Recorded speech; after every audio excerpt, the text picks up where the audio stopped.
ரோட்ல இருக்கிற தெருநாய் கூட நம்மளை பார்த்தா கத்தும், யார் இது புது ஆள் வந்திருக்காங்க அப்படின்னு.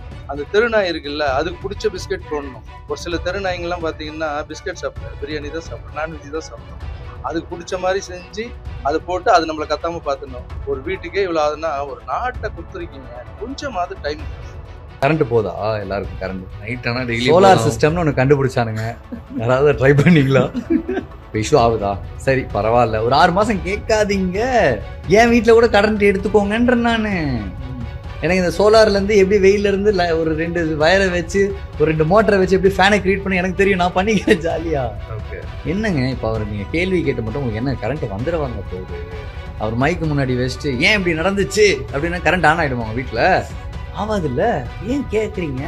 நீங்கள் கேள்வி கேட்க நிறுத்தினா தான் உங்களுக்கு பதிலே கிடைக்கும். நீங்கள் கேள்வி மட்டுமே கேட்டுட்டு இருந்தா உங்களுக்கு எப்போ பதில் கிடைக்கும்? அரண்சை நண்பர்களுக்கு வணக்கம்.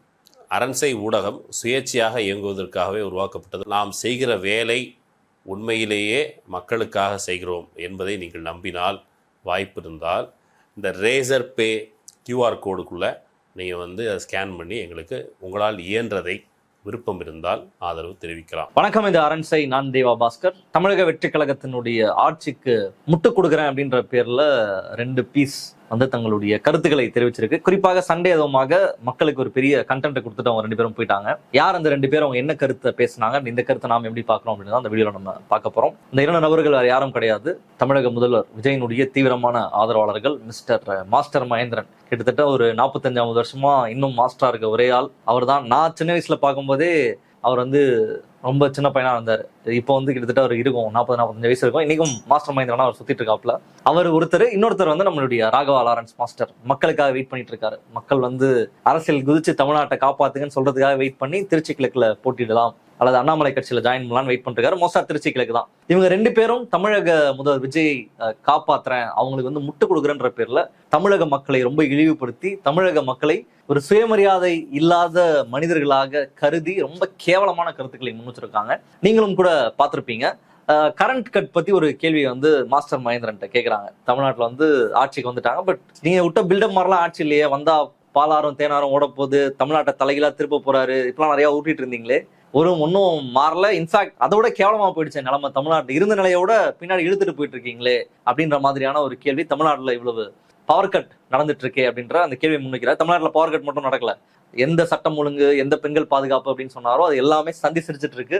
கிட்டத்தட்ட 34 நாட்கள்ல 107 பெண்களுக்கு எதிரான சீண்டல்கள் அப்படின்றது நடந்திருக்கு, பெண்களுக்கு எதிரான குற்றம் அப்படின்றது நடந்திருக்கு அப்படின்றது தான் டேட்டா. அத்தனை கொலை நடந்துட்டு இருக்கு, சட்டம் ஒழுங்கு பிரச்சனை ஏற்பட்டு இருக்கு.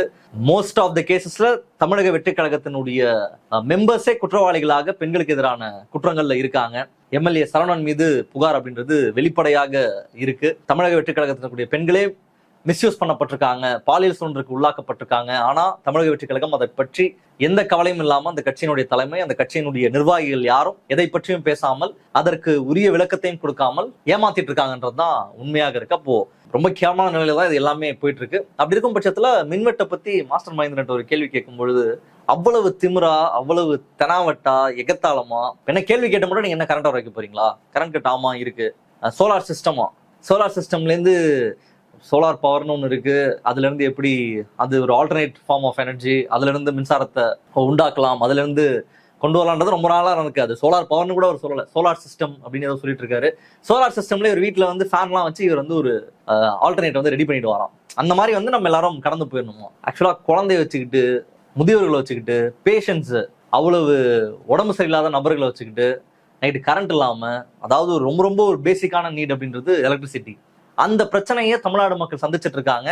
டெய்லி நம்ம நியூஸ்ல பாக்குறோம், ஒரு ஏரியால எல்லாரும் வீதிக்கு போராட்டத்துல ஈடுபட்டு இருக்காங்க. யாரு? விஜய் அவர்கள் முதலமைச்சரா வரணும் ஓட்டு போட்ட மக்கள் தான் தெருவில் நின்று ஒரு ஏரியாலையும் ஒரு வீதியிலையும் சுத்தி தமிழ்நாடு முழுக்க பல இடங்கள்ல மின்வெட்டு தொடர்ச்சியாக நடந்துட்டு இருக்கு. மக்கள் சாலையில தர்ணா பண்றாங்க, போக்குவரத்து நிப்பாட்டுறாங்க. இன்ஃபேக்ட் முதல்வர் வீடு வரைக்கும் போராட்டம் அப்படின்றது போயிடுச்சு. அப்போ ஒரு மிகப்பெரிய பிரச்சனையை, ஒரு கிரைசிஸ தமிழ்நாடு சந்திச்சுட்டு இருக்கு. இது குறித்து யாருக்கிட்டையுமே ஒரு பொறுப்பான பதிலும் கிடையாது. ஆக்சுவலா உண்மை என்ன அப்படின்னா, மாஸ்டர் மகேந்திரனோட கருத்து தான் அந்த கட்சியினுடைய கருத்து, அதுதான் உண்மையானது. ஏன்னா எந்த இடத்துலையும் ரெஸ்பான்சிபிளாக மின்வெட்டுக்கு என்ன பிரச்சனை அப்படின்றத யாருமே எந்த இடத்துலயுமே சொல்லல. ஒரு அக்கௌண்டபிலிட்டி, ஆட்சிக்கு வந்துட்டீங்க, நாட்டுல ஒரு பிரச்சனை நடக்குது, உங்களுடைய கவர்னன்ஸ்க்கே ஒரு பிரச்சனை நடக்குது, அமைச்சர் என்ன பதில் சொல்றாரு அப்படின்னா, இதை வந்து திமுக காரங்க பண்றாங்க, இதுல ஒரு சதி இருக்குது, வேற யாரும் வந்து புடிங்கிட்டு போயிடுறாங்க ஃபியூஸ் அப்படின்னு திரும்ப திரும்ப திரும்ப திரும்ப இந்த கரூர் விஷயம் தொடங்கி இன்னைக்கு வரைக்கும் எதுக்குமே பொறுப்பேற்றுக் கொள்ளாம தொடர்ச்சியாக சதி கோட்பாட்டை அவுத்து விட்டு மக்கள் கிட்ட இருந்து தப்பிச்சிடலாம் அப்படின்றத இவங்க நினைக்கிறாங்க. அதனுடைய உச்சமா தான் மாஸ்டர் மைந்தனுடைய கருத்தெல்லாம் நம்ம வந்து பாக்குறோம். கிட்டத்தட்ட யாருமே எங்களை கேள்வி கேட்காதீங்க, என்னுடைய முதல்வர் எனக்கு பிடிச்சவரு சிஎம் ஆயிட்டாரு, அவர் அரசியலுக்கு வந்ததுல இருந்து இன்னைக்கு வரைக்கும் அவர் யாரும் கேள்வி கேட்காதீங்க, அவர் பண்றது எல்லாமே சரிதான், எல்லாமே நியாயமானதுதான், எந்த கேள்வியும் கேட்கக்கூடாது, கேள்வி கேட்டா நீங்க வந்து சரி பண்ணிடுவீங்க எல்லாத்தையும், கேள்வி கேட்டா மாத்துறீங்களா, கேள்வி கேட்டா கரண்ட் வரப்போதா அப்படின்னு கேட்கிறாரு. நம்ம என்ன பண்ணோம்னா மாஸ்டர் மைந்தனோட வீட்டுல இருக்க எல்லா இதையும் புடிங்கி விட்டுருணும், கரண்ட்டையும். அவரே சொல்லிட்டாரு, அவர் வந்து சோலார்ல போட்டு போறான், அவர் சோலார்ல போட்டுக்கிட்டோம், கரண்ட் எல்லாத்தையும் நீங்க நம்ம புடுங்கி விட்டுட்டு அவர் பேசாம எத்தனை நாள் உட்கார்ந்துருக்காருன்றத நம்ம பார்க்கணும் அப்படின்றதா என்னுடைய கோரிக்கையாக இருக்கு. இதற்கு வந்து தமிழ்நாடு அரசு ஆவணம் செய்யணும்ன்ற கோரிக்கையை முன்வைக்கிறோம். அதுதான் அன்னைக்கு அவர் பேசுவாரா இல்லையான்றதை நம்ம பார்க்கலாம். மக்கள் பிரச்சனைன்னு சொல்லி வீதியில வந்து நின்றுட்டு இருக்காங்க. அந்த மக்களை எவ்வளவு துச்சமாக கருதி நைட்டு தூங்காம நின்றுட்டு இருக்காங்க. எல்லாரும் அடுத்த நாள் போய் அவங்களுடைய வேலையை செய்யணும். ஒருத்தவங்களுக்கு தூக்கம்ன்றது எவ்வளவு முக்கியம், அண்ட் எப்படி இவங்க நினைச்சிட்டு இருக்காங்க அப்படின்றது தெரியல. கிட்டத்தட்ட 2011 மின்வெட்டு வந்து ரொம்ப ஜாஸ்தியாக இருந்தது. திமுக ஆட்சி அப்போ போனதுக்கு ஒரு முக்கியமான ரீசன் அப்படின்றது பவர் கட்டுமே ஒரு காரணம் தான். அப்போ ஆட்சிகளே மாறி இருக்கு இந்த பிரச்சனையால. அப்போ இந்த பிரச்சனைக்கு ஏதாவது ஒரு பொறுப்பான பதில் யார்கிட்ட இருந்தாவது வந்திருக்கான்னு கேட்டா வரல. அது ஏன் இப்படி நடக்குதுன்னு கேட்கறவங்க குற்றவாளியாம். இப்ப யாரெல்லாம் கேள்வி கேட்கறது, கரண்ட் கட் ஆகுது, யார்கிட்ட போய் கேட்கறது? எல்லா இடத்துலயும் கரண்ட் பிரச்சனை அப்படின்றது இருக்கு. நைட்டு தூங்கும் போது கட் ஆகுது, மின்சாரம் இல்லாம இருக்கு. அதுவும் இந்த சம்மர்ல என்ன ஏசி வச்சிருக்கவங்களாம் ஆப்வியஸா ஏசியே எசென்சியல் ஆயிடுச்சு. மிடில் கிளாஸ் கூட இன்னைக்கு ஏசி எல்லாம் வச்சுட்டாங்க, அங்கேயும் கரண்ட் இல்ல. அது இல்லாதவனாலமா அதோட மோசம். இப்போ யார்கிட்ட போய் மக்கள் வந்து போராடணும், யார்கிட்ட கேள்வி கேட்கணும்? திமுக கட்சிகிட்ட போய் கேள்வி கேட்கணுமா, எடப்பாடி பழனிசாமி அதிமுக போய் கேட்கணுமா, பாஜக கிட்ட கேட்கணுமா, யார்கிட்ட கேட்கணும்? ஏன்னா கேட்கிற எல்லாரையும் முத்திர குத்தி அமைச்சிடறாங்களே ஆட்சியாளர்கள். கேட்டா நீ வந்து திமுக காரன் சொல்றது, இல்ல வேற ஒரு கட்சிக்காரன் சொல்றது, அவன் வந்து திமுக காரன் இன்னும் அட்மினிஸ்ட்ரேஷன்ல இருக்கான், அவன் வேணும்னே வந்து எல்லாத்தையும் பிரச்சனை பண்ணி விட்டுருக்கான்னு முழுக்க முழுக்க ஒரு நேர்மையே இல்லாத மக்களை கேவலப்படுத்தக்கூடிய ஒரு வேலையை தொடர்ச்சியாக இந்த ஆட்சியினுடைய நிர்வாகத்தில் இருக்கக்கூடிய நபர்களும் அந்த கட்சியினுடைய ஆதரவாளர்களும் செஞ்சுட்டு இருக்காங்க. அண்ட் நம்மளால ஒண்ணுமே பண்ண முடியாது. ஏன் அப்படின்னா நம்ம தான் இந்த வாய்ப்பை அவங்களுக்கு கொடுத்துருக்கோம், அல்லது பெரும்பான்மையான மக்கள் இந்த வாய்ப்பை கொடுத்துருக்காங்க. அப்போ இதெல்லாம் நம்ம பொறுத்துட்டு தான் போகணும். கேள்வி கேட்டா என்ன மாறும், அப்புறம் அப்படியே போறப்போக்கலன்னு சொல்றாப்புல ப்ரெஸ் எதுக்கு மீட் பண்ணணும், இது வந்து மிஸ் ஆயிடுச்சு. இது வந்து பலரும் கேட்குறாங்க, ஏன் ப்ரெஸ்ஸை மீட் பண்ணணும், ஏன் மோடி வந்து ப்ரெஸ்ஸை சந்திக்கணும், ஏன் விஜய் வந்து சந்திக்கணும்? இந்த எவ்வளவு ஒரு முட்டாள்தனமான ஒரு கேவலமான கேள்வி அப்படின்றது இது புரியுதா இல்லையான்னு கூட தெரியல கேட்கிற நபர்களுக்கு. ஜனநாயகத்தினுடைய அடிப்படை அப்படின்றதே மக்களால தேர்வு செஞ்சிருக்க முதல்வரும் மக்களில் ஒருத்தர் தான். ஒன் மேன் ஒன் வேல்யூ தான். முதல்வர் விஜய்க்கும் ஒரு ஓட்டு தான், பிரதமர் மோடிக்கும் ஒரு ஓட்டு தான், எனக்கும் ஒரு ஓட்டு தான், சாதாரண மனிதனுக்கும் ஒரு ஓட்டு தான், ரோட்ல போற ஒரு ஆளுக்கும் ஒரு ஓட்டு தான்.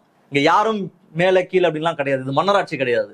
யார வேணா என்ன வேணா பண்ணுவாரு, அதை யாருமே கேட்க கூடாது. அதை மோடி நினைச்சா பண்ணலாம், விஜய் நினைச்சா பண்ணலாம், முதல்வர் நாட்கால இருக்க யார் வேணா என்ன வேணா பண்ணலாம் அப்படின்றது இங்க கிடையாது. ஜனநாயகத்தினுடைய அடிப்படையே ஒரு மனிதனுக்கு ஒரு வேல்யூ தான். அப்படின்ற அடிப்படையில தான் நம்ம எல்லாருமே இன்னைக்கு இருக்கோம். யார் வேணா கேள்வி கேட்கலாம். அந்த கேள்விக்கு பதில் சொல்றதுதான் அவங்க ஏற்றுக்கக்கூடிய பொறுப்புக்கான அழகு. அவங்க பதில் சொல்லி தான் ஆகணும். அந்த வேலையை செய்யற இடத்துல தான் பத்திரிகையாளர்கள் இருக்காங்க. மக்களுடைய கேள்வி 10 கோடி மக்கள் இருப்பாங்க, 100 கோடி மக்கள் இருக்காங்க இந்தியால. இப்ப இவங்கெல்லாம் போய் ஒருத்தட்ட போய் பிரதமரால பேச முடியாது, முதல்வரால பேச முடியாது. அவங்களுடைய பிரதிநிதியாக தான் பத்திரிகையாளர்கள் இருக்காங்க. மக்களோட பிரச்சனை தான் பத்திரிகையாளர்கள் கேட்கிறாங்க. கரண்ட் போச்சுன்னு ஏன் அப்படின்னு ரோட்ல நிக்கிற நபர்கள் போராட்டம் செஞ்சாலும் கூட அதை நிர்மல்குமார் கிட்ட கேட்கறது, அமைச்சர் கிட்ட கேட்கிற இடத்துல பத்திரிகையாளர்கள் தான் இருக்காங்க. அப்ப பத்திரிகையாளர்கள் கேள்வின்றது மக்களுடைய கேள்வி. மக்களுக்கு நீங்க பதில் சொல்ல கடமைப்பட்டிருக்கீங்க, மக்கள் தான் உங்களை தேர்வு செஞ்சிருக்காங்க. அப்ப இந்த அறிவே இல்லாம எதுக்கு பத்திரிகையாளர்கள் சந்திக்கணும்னு கேட்கறீங்க? அப்ப மக்களை ஏன் சந்திக்கணும்ன்றதான் உங்க கேள்வியா? மக்கள் கேள்விக்கு பதில் சொல்ல மாட்டேன்றதான் கேள்வியா? பிரஸ் ஏன் சந்திக்கணும் அப்படின்னா பிரஸ் மக்களுடைய கேள்வி கேட்பாங்க, அந்த கேள்விக்கு நீங்க பதில் சொல்லணும். ஏன்னா அவங்க தான் உங்களை ஓட்டு போட்டு உட்கார வச்சிருக்காங்க. இந்த அறிவு இந்த கேள்வி கேட்கிற நபர்களுக்கு இருக்கணும்ன்ற விஷயத்தையும் நாங்க முன்வைக்க விரும்புறோம். எங்களுக்கு ஒன்றும் என் வீட்டுல இருக்க பிரச்சனையோ இல்ல என்னோட ஒய்ஃப் கூட இருக்க பிரச்சனையோ இல்ல குடும்பத்தில் இருக்க பிரச்சனையோ உங்ககிட்ட கேட்க போறது கிடையாது. நாட்டுல இருக்க பிரச்சனை நீ ஏற்றக்கூடிய பொறுப்பு, உங்க நிர்வாகத்தில் இருக்கக்கூடிய சீர்கேடு, இதை தான் கேள்வி கேட்கறதுக்கு பத்திரிகையாளர்கள் கேள்வி கேட்கறாங்க. மக்களோட பிரச்சனையை கேட்க தான் பத்திரிகையாளர்கள் இருக்காங்க. அப்ப பத்திரிகையாளர் சந்திச்சுதான் ஆகணும் எல்லாருமே. அதெல்லாம் சந்திக்க முடியாத அளவுக்கு கொம்பா நீங்க இருக்கீங்க அப்படின்னா நீங்க பார்த்து பயந்து அஞ்சு நடுங்கி ஓடுறீங்க அப்படின்றதுதான் அர்த்தமே தவிர்த்து நீங்க பெரியாள் கிடையாது அப்படின்றத நம்ம மீண்டும் ரொம்ப பணிவோட சொல்ல விரும்புறோம். அப்போ மக்களை துச்சமா எண்ணக்கூடிய, மக்களை மதிக்காத, மக்களை கேவலப்படுத்தக்கூடிய ஒரு ஆட்சியும் அந்த ஆட்சியினுடைய சப்போர்ட்டர்ஸும் தான் இன்னைக்கு நம்ம கண்ணு முன்னாடி இதெல்லாம் வந்து பேசிட்டு இருக்காங்கன்றதை நான் நினைவுபடுத்த விரும்புறேன். கரண்ட் கட்டுக்கு யார் அக்கௌண்டபிலிட்டி எடுப்பது? அக்கௌண்டபிலிட்டி அப்படின்றது எங்கன்றதுதான் இங்க கேள்வி. ஆமா பிரச்சனை இருக்கு, கரண்ட்ல ஒரு பிரச்சனை இருக்கு, கொஞ்ச நாள் பொறுத்துக்கோங்க அப்படின்றத அமைச்சர் வந்து சொல்லணும், முதல்வர் வந்து சொல்லணும், ஏன் இது நடந்திருக்குன்றத சொல்லணும். மக்கள் கிட்ட நீங்க பொறுத்துக்கோங்கன்னு சொல்றதையும் அவங்க தான் வந்து சொல்லணும். மாஸ்டர் மகேந்திரன் மாதிரி உங்களுக்கு வாலாற்றி கேட்கக்கூடிய நபர்கள்லாம் சொல்லிட்டு இருக்க கூடாது, உங்ககிட்ட வாங்கி சாப்பிட்டு நபர்கள்லாம் வந்து பேசக்கூடாது. அதை வந்து யார் பொறுப்புல இருக்காங்களோ அவங்க தான் வந்து பேசணும். அவங்க வந்து பேசாம ஏதோ ஒரு நபர் வந்து டெய்லி ரோட்ல நிக்கிற மக்களை அசிங்கப்படுத்துறான் அப்படின்னா, இந்த கட்சிக்காக ஓட்டு போட்ட நபர்கள், இந்த கட்சியை ஆட்சி கொண்டு வரதுக்காக எல்லாட்டையும் சண்டை போட்டு பேசினவங்க, ஓட்டு கேட்டவங்க தான் அதுக்கு பதில் சொல்லணும். அவங்க யாரை தேர்வு செஞ்சிருக்காங்க அப்படின்றத அவங்க தான் முடிவு செய்யணும் அப்படின்றது தான் நம்மளுடைய பார்வையா இருக்கு. இந்த தற்கொலை ஒரு பக்கம் அப்படின்னா, இன்னொரு சீனியர் ப்ரோ ராகவா லாரன்ஸ், ஆட்சி வந்து இவ்வளவு நாள் ஆயிடுச்சு, பெருசா ஒன்றும் மக்கள்கிட்ட நிறைய பிரச்சனை இருக்கு, மக்கள் கேள்வி கேட்கறாங்களே அப்படின்னா, திருநாயோட அவர் ஒப்பிட்டு பேசுறாரு. திருநாய்க்கு வந்து பிஸ்கெட் போடணும், திருநாய்க்கு வந்து சில திருநாய் வந்து பிரியாணி சாப்பிடணும். எந்த திருநாய் பிரியாணி சாப்பிடுச்சுன்னு தெரியல, எந்த திருநாய்க்கு ஒரு பிரியாணி போடணும்னு தெரியல. சில திருநாய் வந்து பிரியாணி போட்டா மட்டும் தான் சாப்பிடுமா, அந்த திருநாய்க்கு வந்து பிரியாணி பண்ணுமா? இப்ப கேள்வி கேட்கிற மக்கள் என்ன நாயா திருநாயா? இப்ப திரும்ப மக்கள் நாங்க திருநாயா நீங்க சொறி நாயான்னு கேள்வி கேட்டாங்கன்னா, இல்ல பிழைப்புவாதத்திற்காக திரிகிற நாய் நீங்க அப்படின்னு சொல்லி மக்கள் திரும்ப கேள்வி கேட்டாங்கன்னா எவ்வளவு கேவலமா இருக்கும். அது வந்து மிஸ்இன்டர்பிரட் ஆயிடுச்சான் பேசுறது. தெளிவா அவர் தான் சொல்றாரு. அப்படியே ஒரு தெருவுக்குள்ள போகணும்னாலே நாய் இருக்கும்.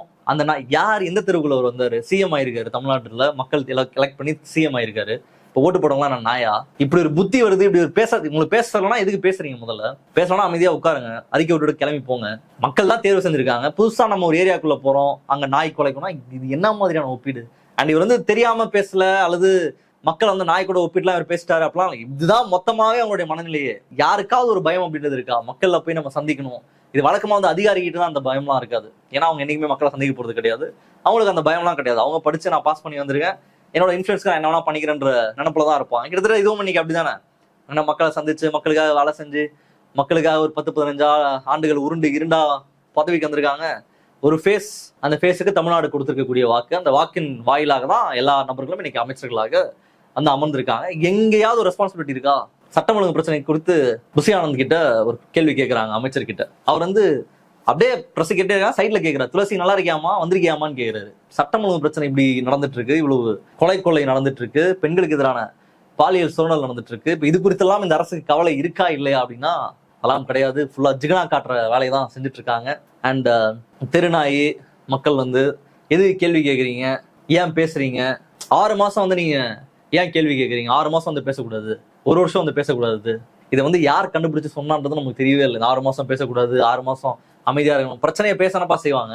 சட்டம் ஒழுங்கு பிரச்சனை நடந்தா ரியாக்டே பண்ணாம இருக்கணுமா மக்கள்? 6 மாதத்திற்கு என்ன நடந்தாலும் தமிழ்நாட்டில் ரியாக்டே பண்ண 6 நாட்டில் என்ன சிங்கப்பூரை மாத்த போறீங்களா தமிழ்நாட்டை? அப்படியே அமைதியா இருந்தாலுமே கூட என்ன பண்ணிட்டு போறீங்க 6 மாசம்? அப்போ ஓட்டு போட்ட மக்களுக்கு இவங்க கொடுக்கக்கூடிய மரியாதை அப்படின்றது இதுதான். ஏன் கேள்வி கேட்குறீங்க? 6 மாதம் அமைதியா இருங்க. திருநாய்க்கு எப்படி பிஸ்கெட் போடணுமோ அந்த மாதிரி தான் திருநாய்க்கு பிஸ்கெட் போடணும். யாரு தாவைக்காக வாக்கி கேட்ட மக்களை, இன்னைக்கு கேள்வி கேட்டு இருக்க மக்களை தான் இந்த திருநாயனும் எது கேள்வி கேட்கறணும் கேட்கறாங்க. உங்களுடைய கருத்து என்ன அப்படின்றத நீங்களே போடுங்க. மற்றவர்கள் சந்திப்போம். நன்றி, வணக்கம்.